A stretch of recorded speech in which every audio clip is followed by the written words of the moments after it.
Hello student, अगर आप board exam की तैयारी कर रहे हैं तो ये वीडियो आप ही के लिए है। आज की वीडियो में हम क्लास 12th हिंदी से महत्वपूर्ण गद्यांश पर प्रश्नोत्तर पढ़ने वाले हैं।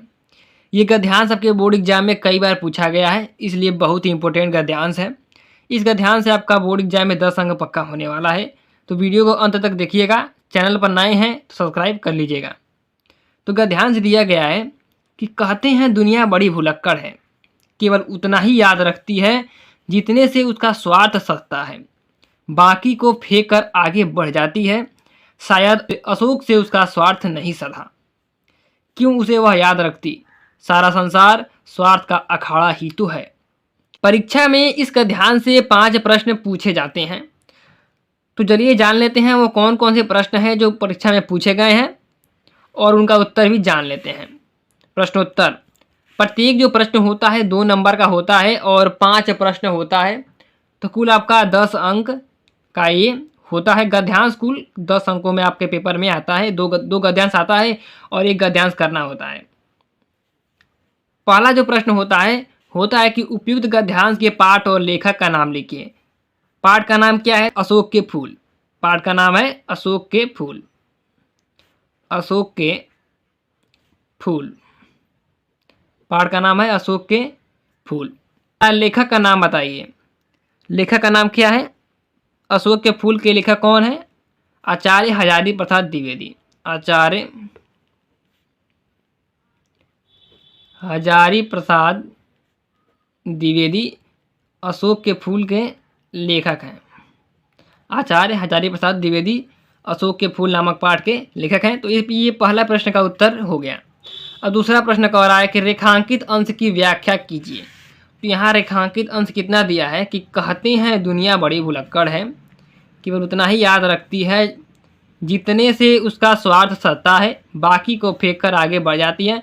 यहाँ तक रेखांकित अंश है, हमें इसी की व्याख्या करनी है। तो चलिए व्याख्या करते हैं। कहते हैं दुनिया बड़ी भुलक्कड़ है। यहाँ द्विवेदी यह कहना है कि दुनिया जो है बड़ी भुलक्कड़ है, दुनिया भूलने वाली है, केवल उतना ही याद रखती है जितने से उसका स्वार्थ सधता है।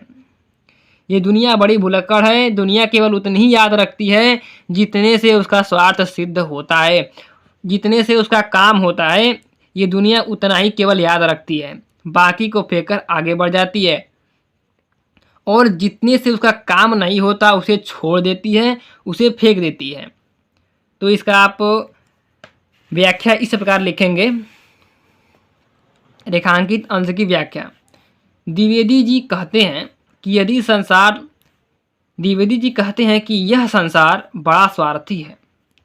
यह उन्हीं बातों को याद रखता है जिनसे उसका कोई स्वार्थ सिद्ध होता है।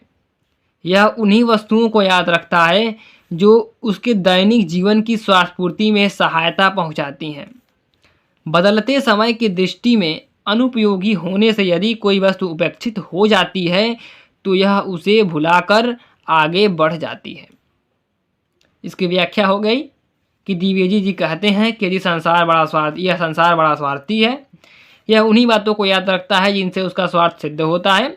यह उन्हीं वस्तुओं को याद रखता है जो उसके दैनिक जीवन के स्वास्थ्य पूर्ति में सहायता पहुंचाती हैं। बदलते समय की दृष्टि में अनुपयोगी होने से यदि कोई वस्तु उपेक्षित हो जाती है तो उसे वह भुलाकर आगे बढ़ जाती है। ये दूसरे प्रश्न का उत्तर हो गया। तीसरा प्रश्न कह रहा है कि अशोक को विस्मृत करने का आधार किसे माना गया है? अशोक को विस्मृत करने का आधार किसे माना गया है? विस्मृत का मतलब होता है भुला देना। अशोक को भुला देने का आधार किसे माना गया है? अशोक को लोग क्यों भूल गए? क्योंकि अशोक लोगों के लिए अनुपयोगी हो गया। मतलब जो अशोक है उससे लोगों का, दुनिया को कोई भी स्वार्थ में लाभ नहीं है। तो क्या है? स्वार्थवृत्ति को माना गया है। अशोक को विस्मृत करने का आधार, भुला देने का आधार स्वार्थवृत्ति को माना गया है, स्वार्थ को माना गया है। तो इसका आंसर हो जाएगा कि अशोक को विस्मृत करने का आधार स्वार्थवृत्ति को माना गया है। चौथा प्रश्न है कि लेखक ने दुनिया का किस तरह का व्यवहार बताया है? लेखक ने दुनिया का किस प्रकार व्यवहार बताया है कि दुनिया किस प्रकार व्यवहार करती है? तो इसका उत्तर हो जाएगा कि लेखक ने दुनिया के व्यवहार को इस तरह बताया है कि यह केवल उतना ही याद रखती है जितने से इसका स्वार्थ सधता है, सिद्ध होता है, बाकी को फेंक कर आगे बढ़ जाती है। अगर एक शब्दों में कहें तो यहाँ लेखक का कहना है कि दुनिया बहुत मतलबी है। दुनिया सिर्फ अपने स्वार्थ से ही किसी चीज़ को रखती है, फेंकती है। 5वां प्रश्न है कि स्वार्थ का अखाड़ा किसे कहा गया है? स्वार्थ का अखाड़ा किसे कहा गया है? यहाँ देखिए, यहाँ कहा जा रहा है कि सारा संसार स्वार्थ का अखाड़ा ही तो है। मतलब कि संसार को स्वार्थ का अखाड़ा कहा जा रहा है। तो इसका उत्तर हो जाएगा सारे संसार को स्वार्थ का अखाड़ा कहा गया है। तो आज की वीडियो में हमने आपको क्लास 12th हिंदी से महत्वपूर्ण गद्यांश बताया और उन पर कुल 5 प्रश्न बताए। आशा करते हैं आपको वीडियो पसंद आया होगा। चैनल पर नए हैं सब्सक्राइब कर लीजिएगा, क्योंकि क्लास 12th हिंदी से संबंधित सभी वीडियोज इस चैनल पर दिए जाएंगे।